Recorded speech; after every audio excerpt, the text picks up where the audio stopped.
Amen.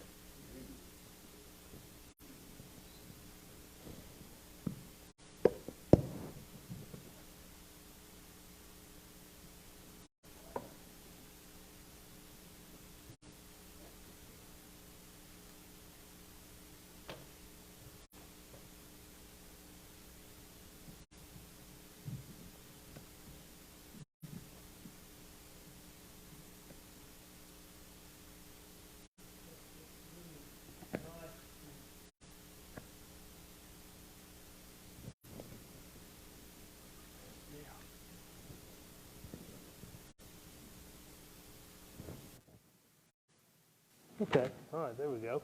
It's really nice to be back. We had to miss a couple of weeks. Last week, short week, we didn't meet at all, and the week before that, I was sick, and so couldn't be here.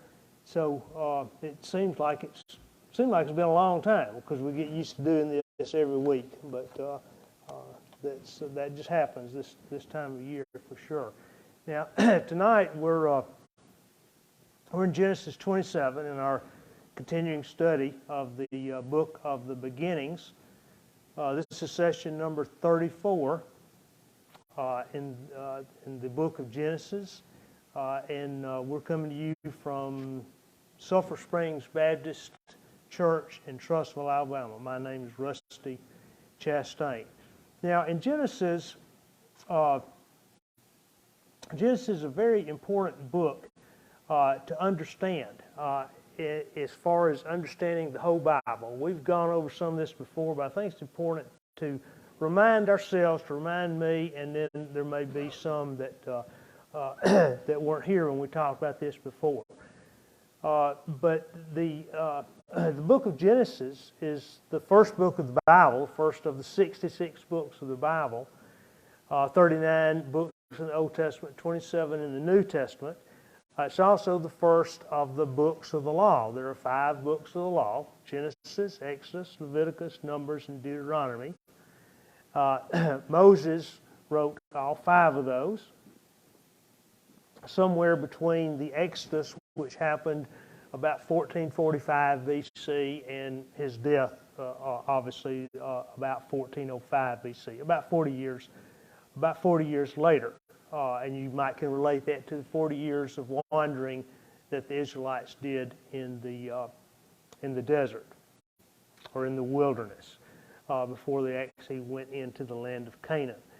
Now, Genesis is quoted 35 times, at least 35 times in the New Testament, and there are hundreds of allusions in all 66 books of the Bible to Genesis and to characters that appear in Genesis and stories that come up. So it is good. It is good to know, and we've been following the line of Jesus, of course. So we get to Jesus. He's the hero of the Bible. He's the character that we all should be. I can't think of the word I want to think of, but we should be focusing in on Jesus. He is the main character of the Bible, and without him, we have no opportunity to spend eternity with God. But the natural man receiveth not the things of the Spirit of God, for they are foolishness unto him. Neither can he know them, for they are spiritually discerned.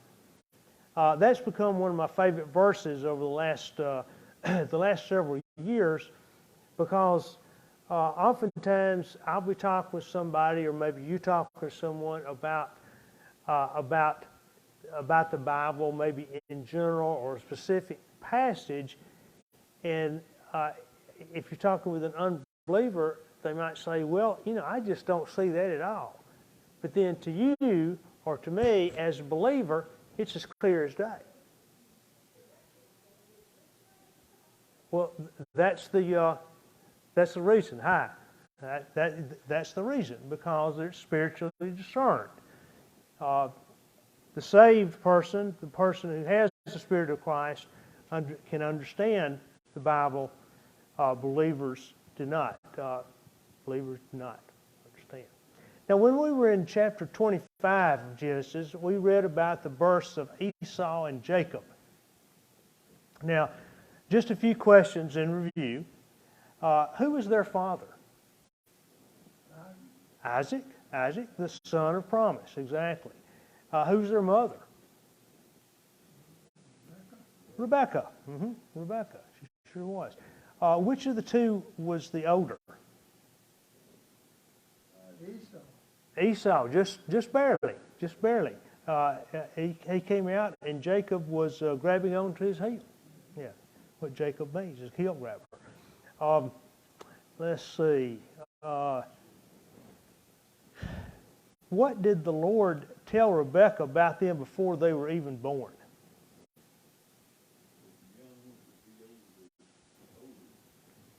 He did, and also there are two nations in your womb, and then it said that the older would serve the younger, for sure.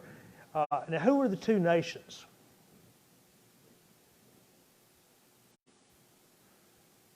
Jacob was renamed later Israel. Okay, so Israel. Edom. Okay, red. It says in the Bible, red. Esau and Edom's is the same. Now, red all over. Exactly. Yeah, you read it. Now, which one was stronger? Esau was stronger. He was a hunter, and the other was a plain man. Okay. All right. Well, let's see. Let's go to 2 Samuel. 2 Samuel chapter 8.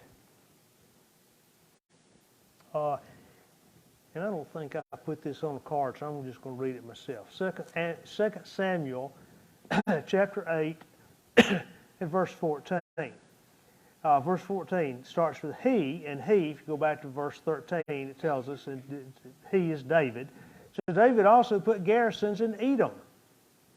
Throughout all Edom, he put garrisons, and all the Edomites became David's servants.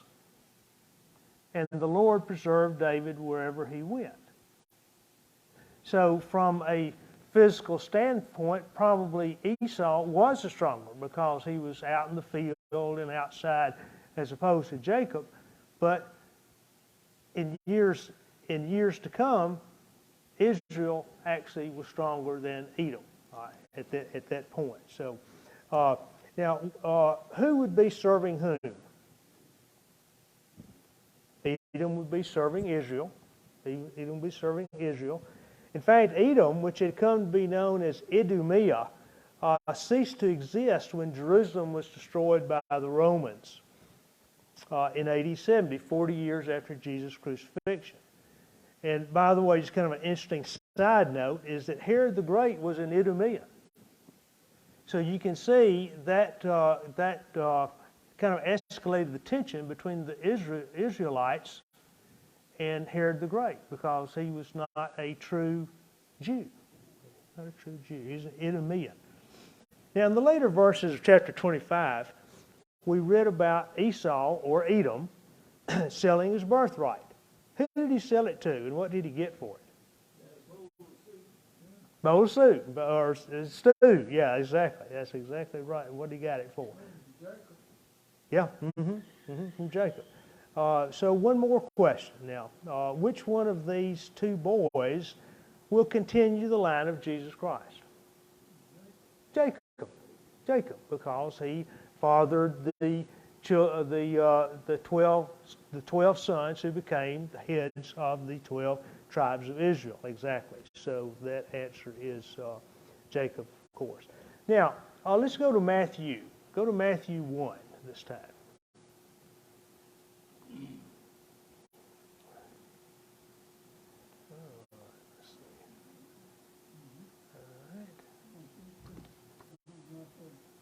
All right, Matthew 1. Somebody's got Matthew 1. You read verses 1 and 2, please. Matthew 1, 1 and 2. The book of the generations of Jesus Christ, the son of David, the son of Abraham.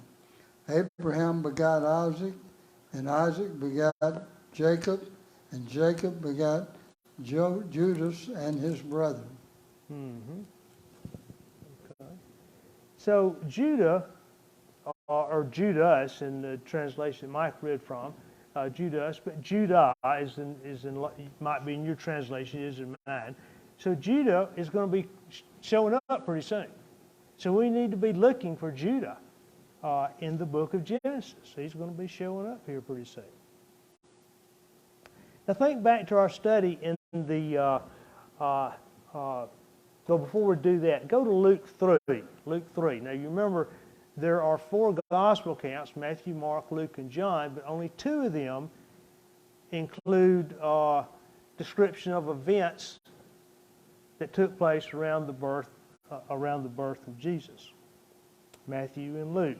So in Luke 3, somebody at Luke 3:23, please. Luke 3:23. And Jesus himself began to be about 30 years of age, being, as was supposed, the son of Joseph, which was the son of Heli. Okay, all right, just 3. 32? Hold on just for a second. And I do want those, but let me make a couple of comments here. 23, just 3 comments here. 30 years of age was the accepted age for rabbis to begin their teaching.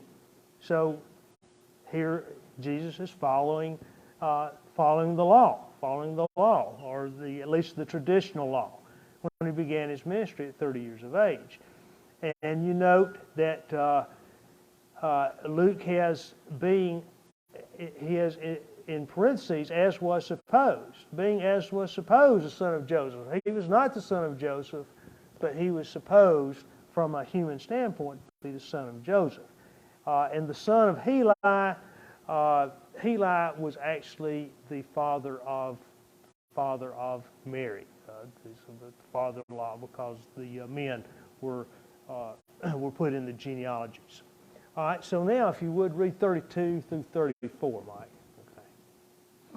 Which was the son of Jesse, which was the son of Obed, which was the son of Boaz, which was the son of Salmon, which was the son of Naasson, which was the son of Amminadab, which was the son of Aram, which was the son of Esrom, which was the son of Perez, which was the son of Judah, which was the son of Jacob, which was the son of Isaac, which was the son of Abraham, which was the son of Terah, which was the son of Nachor. Okay, so there are names that we're familiar with. We've been studying in the book of Genesis. Yeah, and that was a good job getting through all those names, Mike. It really was. So these are familiar names, and Judah is mentioned again there in verse 33. So Judah is going to be coming up. He's going to play a very important role, of course, because he carries on the line of Jesus. Now, think back to our study in the early chapters of this book. I'm thinking specifically verses 1 through 11, the battle for the beginning. Now, the deluge, or the flood, is described in chapters 6, 7, and 8 of Genesis. At the end of the deluge, only Noah, Shem, Ham, and Japheth and their wives were alive. 8 people survived that judgment. It was judgment of water. God judged the world by water. The Shemites, modified to Semites, included both Jacob and Esau. You know, we hear a lot about Semites today, and anti-Semitism rears its ugly head from time to time. Now, in a few chapters, we'll see that God renamed Jacob, renamed him Israel. Yeah. And his new name will be Israel. So the Israelites are descendants of Jacob. The descendants of Esau are still Semites, but they're not Israel, God's chosen people. So there's the division. There's the division right there. The descendants of Esau are still Semites, but they're not Israel, God's chosen people. They come from Esau's brother, Jacob. Now, the event we'll read about today in chapter 27 was the beginning of a feud much worse than the Hatfields and McCoys, or if you're a Shakespeare fan, more dire than the Montagues versus the Capulets. Now, the feud is still alive and well today. Still going on today. Esau and Jacob, they fought in Rebekah's womb, and they're still fighting today. And it will continue until the consummation, the very end. The very end. Okay, anything to add? Any questions or comments, additions? You know, the Lord said, Jacob have I loved, but Esau have I hated. Mm-hmm. That's kind of unusual to hear that. Mm-hmm. Mm-hmm. Mm-hmm. It sure does. It sure does. Yeah. All right. Anything else? Anybody else? Okay. All right.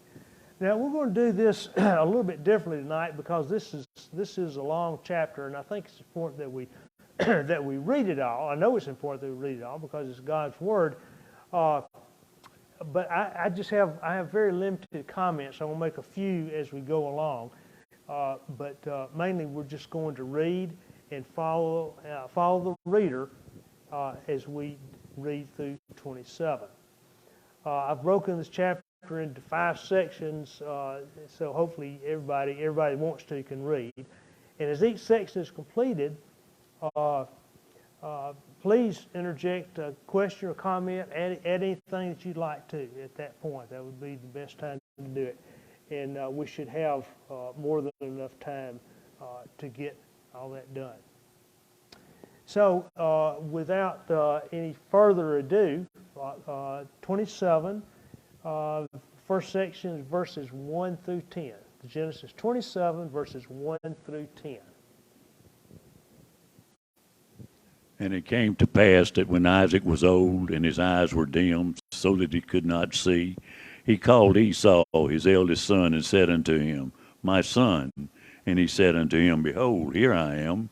And he said, Behold, now I am old. I know not the day of my death. Now therefore take, I pray thee, thy weapons, thy quiver and thy bow, and go out to the field, and take me some venison, and make me savory meat, which is I love, and bring it to me, that I may eat, that my soul may bless thee before I die. And Rebekah heard when Isaac spake to Esau his son. And Esau went to the field to hunt for venison and to bring it. And Rebekah spake unto Jacob her son, saying, Behold, I heard thy father speak unto Esau thy brother, saying, Bring me venison and make me savory meat, that I may eat and bless thee before the Lord my death. Now therefore, my son, obey my voice according to that which I command thee. Go now to the flock, and fetch me from hence 2 good kids of the goats, and I will make them savory meat for their father, such as he loveth. And thou shalt bring it to thy father, and he may eat, and that he may bless thee before his death. Amen. Amen. Now, we read in, I believe it was in chapter 25. Let's see. We read that, here it is, chapter 25 and verse 27. And Mike referred to this earlier. So the boys grew, and Esau was a skillful hunter, a man of the field, but Jacob was a mild man, dwelling in tents. And then 28 is one we want to look at for right now. And Isaac loved Esau because he ate of his game. So this must have been a continuing, like, tradition, maybe a weekly get-together or whatever. But Rebekah loved Jacob. And we stated at that time, well, that was a recipe for disaster. And now we're seeing the disaster. Now we're seeing the disaster here in in chapter 27.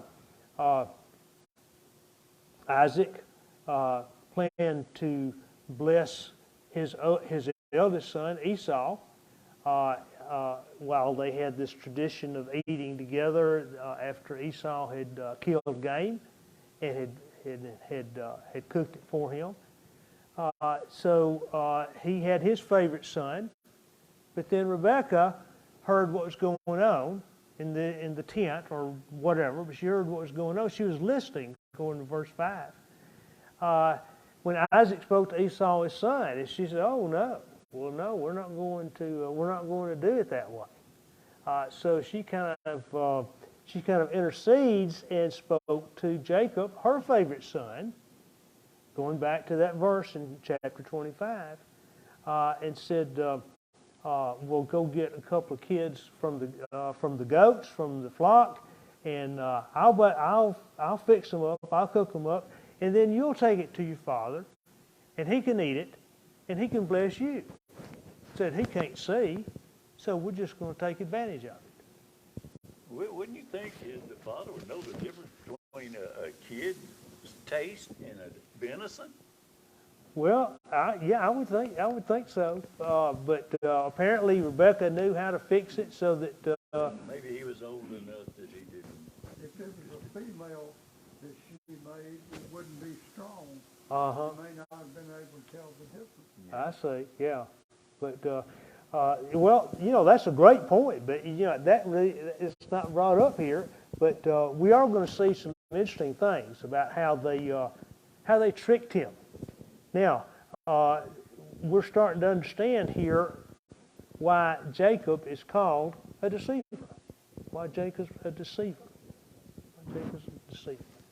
Okay, anything else on those verses, 1 through 10? Yes, sir. I'm trying to understand the blessing.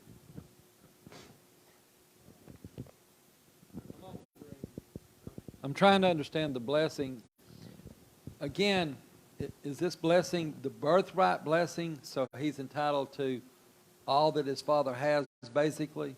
That's the way I understand it, yes. Okay. Well, I mean, this is treachery. Yeah. How is the birthright blessing correct? Treachery's a good word to use. It is.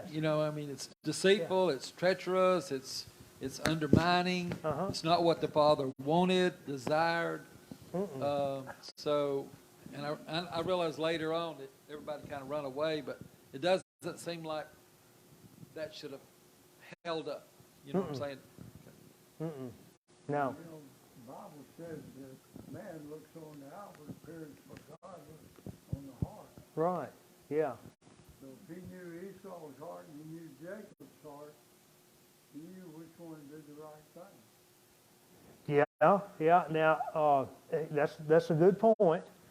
I remember very distinctly this. I don't know when this was. It was a long time ago, probably in the 80s. Well, it had to be in the 80s because Dr. Shannon left Huffman in 88. But I remember him saying from the pulpit, he was preaching from this area, this section of the Bible, and he said, he brought up what you brought up, Mike, about Jacob I've loved and Esau I've hated, and he said I can understand that he hated Esau, but what I don't understand, knowing what I know about Jacob, what's written right here, how could he love Jacob? Because of his heart. He was a deceiver. We're going to see more. We'll see more as we go The through. Bible says the steps of a good man are ordered by the Lord. Yeah. The Lord, when you read the life of Esau and what he did, he went and married other women that wasn't Israelites. Right. And he was kind of a wild child. You think he did that in retribution? I do. I do. That's a good point. Yeah. His mom and daddy told him not to. Anyway. Yeah. Oh, I really do. I think he was showing his rebelliousness. Yeah, by doing that. I really do. Good question. Okay. 11 through 17. Rusty, I got one more question. Oh, I'm sorry. Yeah. Did this blessing have to do with the lineage to eventually for Jesus? Was this a significant blessing that was determining that? Yes, I believe so. And of course, this is so convoluted and treacherous. I love that word. Treacherous and deceptive. It gives us some hope that God can use us. Not that we would necessarily do this particular thing, but we're not lily white either.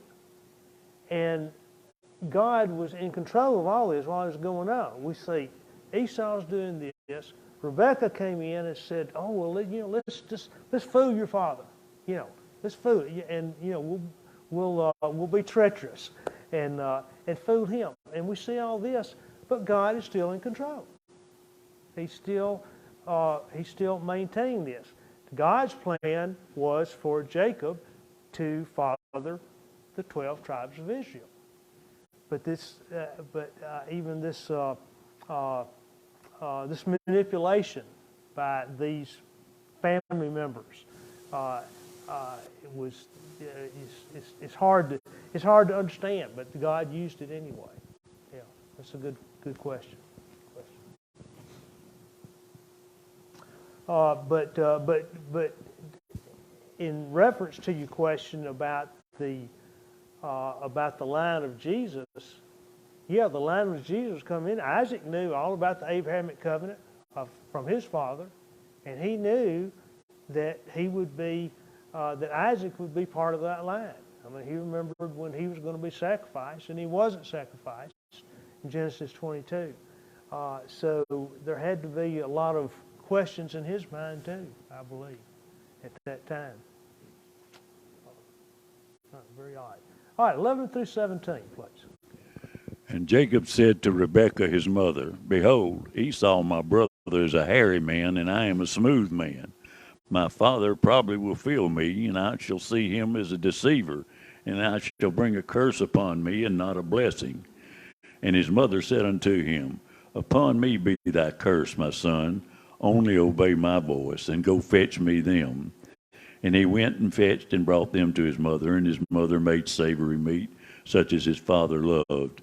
And Rebekah took goodly raiment of her eldest son Esau, which were with her in the house, and put them upon Jacob her younger son. And she put the skins of the kids of the goats upon his hands, and upon the smooth of his neck. And she gave the savory meat and bread, which she had prepared, into the hand of her son Jacob.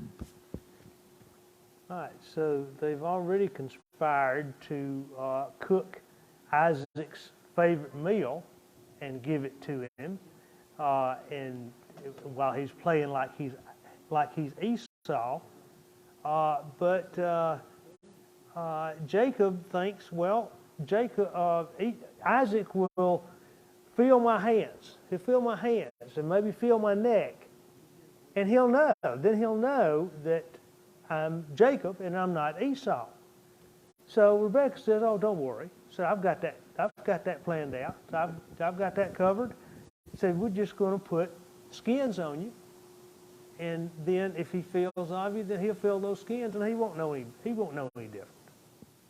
He's no man; he can't even see. Rebekah's pretty treacherous. I love that word. She sure is. Let your curse, in verse 13, let your curse be on me, my son. Only obey my voice and go get them for me. Okay. And then Rebekah took the choice clothes of her elder son Esau, which were with her in the house. So she had this all planned out for sure. Okay. Any other comments? You think she was looking out for Jacob, or was she looking out for her own future? Well, that's a good question too. Maybe so for herself. That Jacob would take good care of her in her old age. Might be. In the culture, was it the responsibility to take care of the parents with the eldest son? Yes, I believe so. Mm-hmm. So she was breaking that culture point too, I guess. The elder was the first in line for inheritance. Yes. To be the heir. Right. But I think there was an obligation there that they would take care of mom and dad, because they controlled most everything, really. Sure. Mm-hmm. Exactly. Okay. All right. Let's see. 18 through 29, please. So he went to his father and said, My father. And he said, Here I am. "Who are you, my son?" Jacob said to his father, "I am Esau, your firstborn. I have done just as you told me. Please arise, sit, and eat of my game, that your soul may bless me." But Isaac said to his son, "How is it that you have found it so quickly, my son?" And he said, "Because the Lord your God brought it to me." Isaac said to Jacob, "Please come near that I may feel you, my son, whether you are really my son Esau or not." So Jacob went near to Isaac his father, and he felt him and said, "The voice is Jacob's voice, but the hands are the hands of Esau." And he did not recognize him, because his hands were hairy like his brother Esau's hands, so he blessed him. Then he said, "Are you really my son Esau?" He said, "I am." He said, "Bring it near to me, and I will eat of my son's game, so that my soul may bless you." So he brought it near to him, and he ate, and he brought him wine, and he drank. Then his father Isaac said to him, "Come near now and kiss me, my son." And he came near and kissed him, and he smelled the smell of his clothing, and blessed him, and said, "Surely the smell of my son is like the smell of a field, which the Lord has blessed. Therefore may God give you of the dew of heaven, of the fatness of the earth, and plenty of grain and wine. Let peoples serve you, and nations bow down to you. Be master over your brethren, and let your mother's sons bow down to you. Cursed be everyone who curses you, and blessed be those who bless you." Amen. Amen. Wow. It gets worse. I mean, to me, it gets worse. Jacob directly lied to his father twice in here, perhaps three times. In verse 24, "Are you really my son Esau?" He said, "I am." Yeah. Just goes right on. Yeah. He's quite the deceiver, and he does a lot of deception. But we're going to see later on he gets deceived himself. The whole thing goes back to the fact that Esau put no value on his birthright. He sold it for a pot of soup. And then afterwards he was sorry he did it, but it's too late then. It's too late, yeah. So this kind of sealed the deal, right? Might say right here. But Isaac wasn't completely in the dark, we might say. He says in verse 22, the voice is Jacob's voice, but the hands are the hands of Esau. So he kind of suspected maybe something was up, but didn't follow through or press the point, I guess. In 27, when he starts with the blessing, "Therefore may God give you of the dew of heaven, of the fatness of the earth, and plenty of grain and wine." And then 29, verse 29, the last two phrases of verse 29 are very familiar to all of us. "Cursed be everyone who curses you, and blessed be those who bless you." Now, if we look at that, if that had actually been Esau, that really would have confused things. But in God's plan, it's "Cursed be everyone who curses you, Jacob, who will become Israel. And blessed be those who bless you." Blessed be those who bless you, and cursed be those who curse you. Let's see that again. Rusty, is it possible that, again, God's just fulfilling the desire of the Father? He gave the Father, this is going to be your lineage, and it's under your control and under your guidance, and I'm going to stand with you, and he's standing with him. Yeah. Even though he's been foolishly fooled, Yeah. even, he Yeah, it's kind of like, I kind of liken it to the fact that Like, when somebody gives the word, we've all heard, back in the old days, some of us can remember this. If you do a deal with a guy and shake his hand, that's all you needed. Now you've got to have 14 contracts and 26 witnesses, and still it might not happen. In chapter 28, Mm-hmm. if you read verse 6 through verse 9, Mm-hmm. it'll tell you a lot about Esau. Mm-hmm. It sure does. It sure does, and we'll get to that. Yeah, we'll get to that for sure in 28. That'll be next week. But it does. It gives us a lot of insight into what is actually going on here. All right. Let's see, 30 through 38. Now it happened as soon as Isaac had finished blessing Jacob, and Jacob had scarcely gone out from the presence of Isaac his father, that Esau his brother came in from his hunting. He had also made savory food and brought it to his father, and said to his father, "Let my father arise and eat of his son's game, that your soul may bless me." And his father Isaac said to him, "Who are you?" So he said, "I am your son, your firstborn, Esau." Then Isaac trembled exceedingly and said, "Who? Where is the one who hunted game and brought it to me? I ate all of it before you came, and I have blessed him, and indeed he shall be blessed." When Esau heard the words of his father, he cried with an exceedingly great and bitter cry, and said to his father, "Bless me, me also, O my father." But he said, "Your brother came with deceit and has taken away your blessing." And Esau said, "Is he not rightly named Jacob? For he has supplanted me these 2 times. He took away my birthright, and now, look, he has taken away my blessing." And he said, "Have you not reserved a blessing for me?"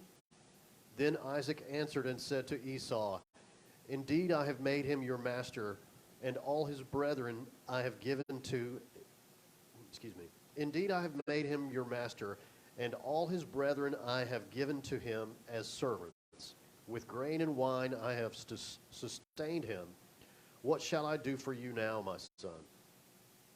And Esau said to his father, "Have you only one blessing, my father? Bless me, me also, O my father." And Esau lifted up his voice and wept.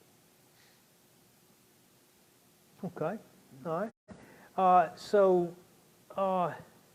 Now Esau comes in. He did exactly what his father had told him to do, to go out and kill some game and cook the food, and to come back in and be ready to get his blessing, which rightfully belonged to the eldest. And he was the eldest. Even though it was a few seconds, he was still the eldest. And so Isaac intended to give that blessing to Esau. But he came back in, and then Isaac knew immediately, well, I've been fooled. I've been deceived. And it's almost like it's not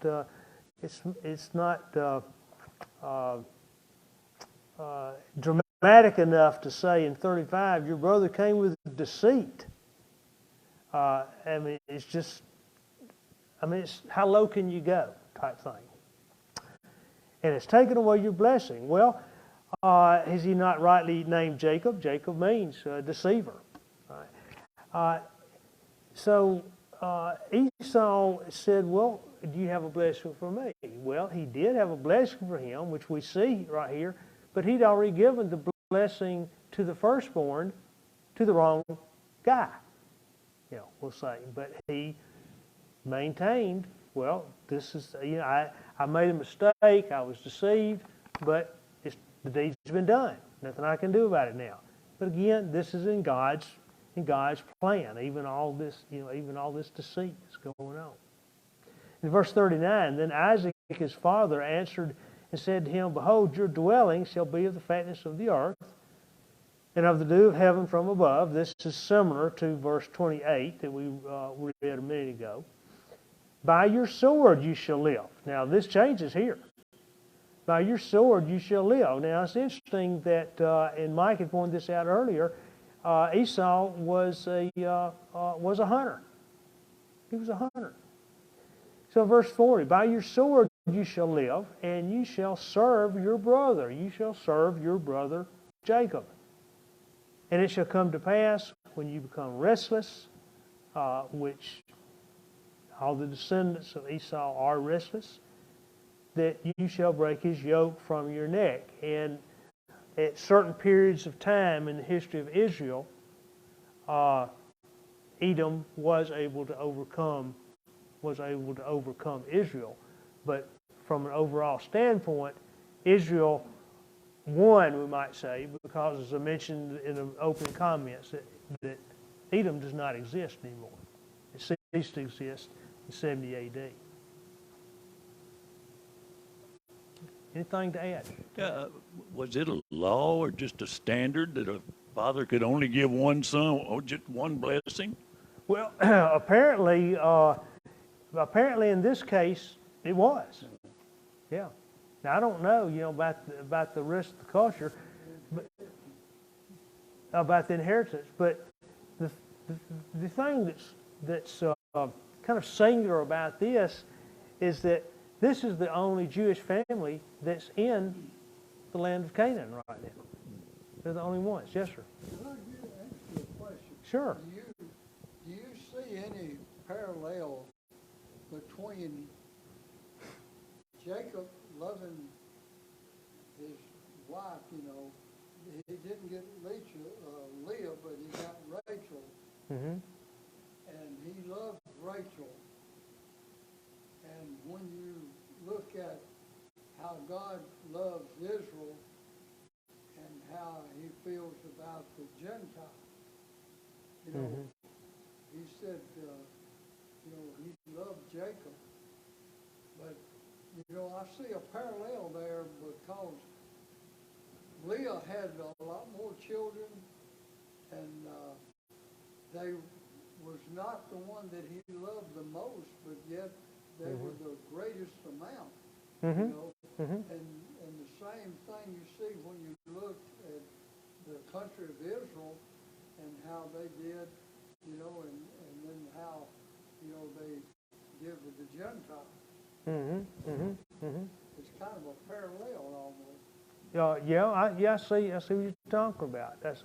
I do.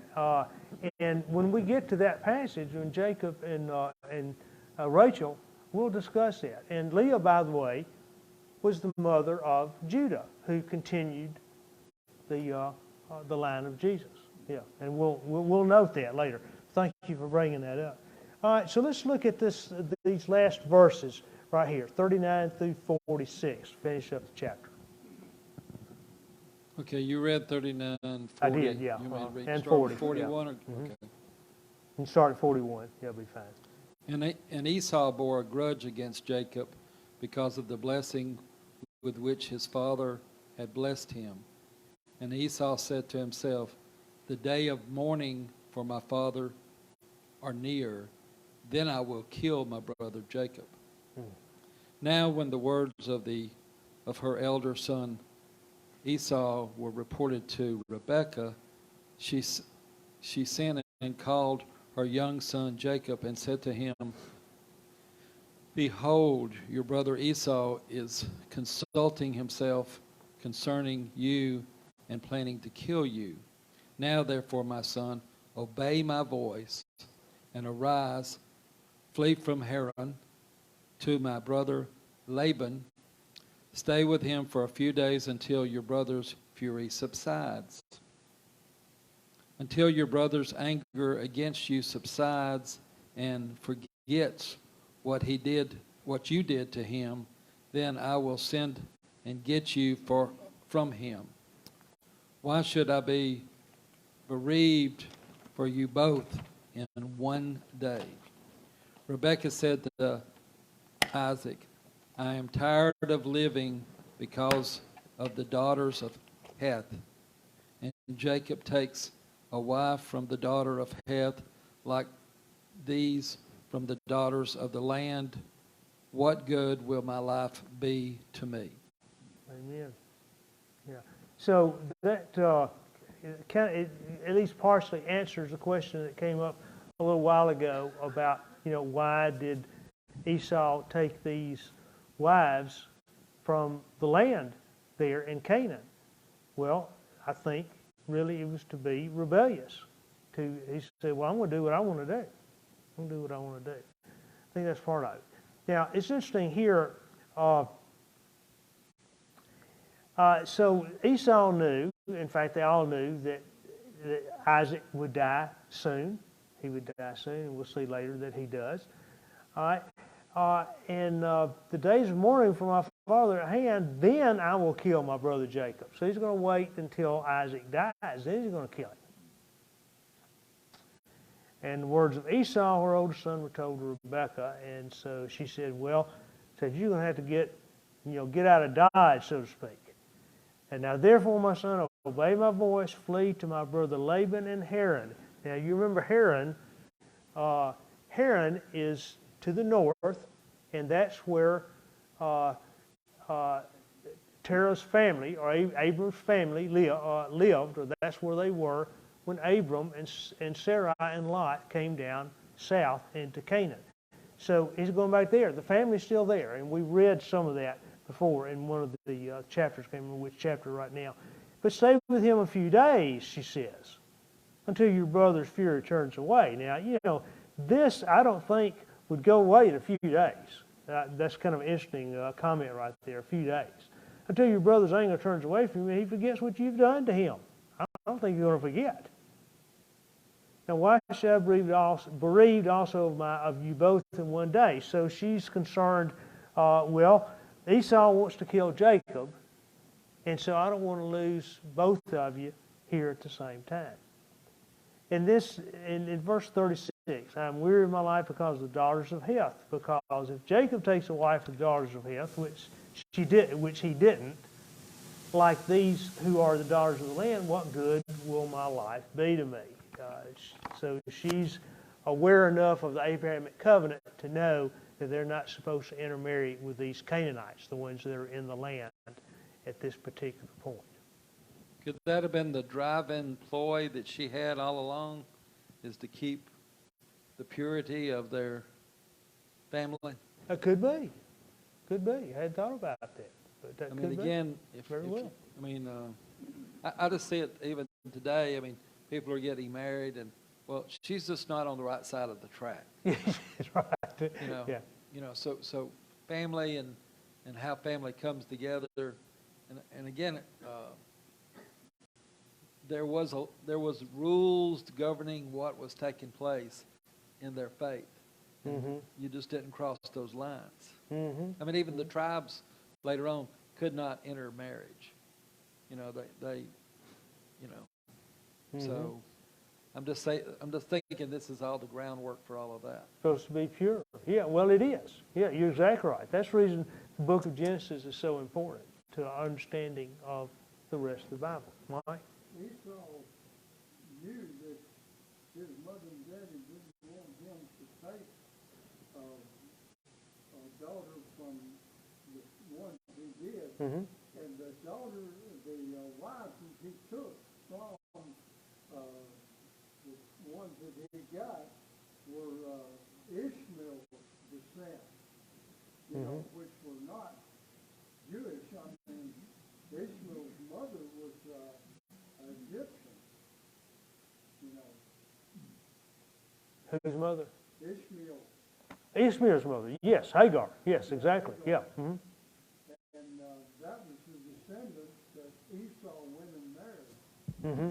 Yes, exactly. That's exactly right. Sure is. Disappointment and grief to his mom and father. Mm-hmm. Mm-hmm. Grief to his mother and father. That's exactly right. That's right. Okay. Well, we'll see more when we get to chapter 28. Okay. Any other comments before we close for tonight? Okay. All right. Very good study. Appreciate everybody reading that read. And so, Brother Don.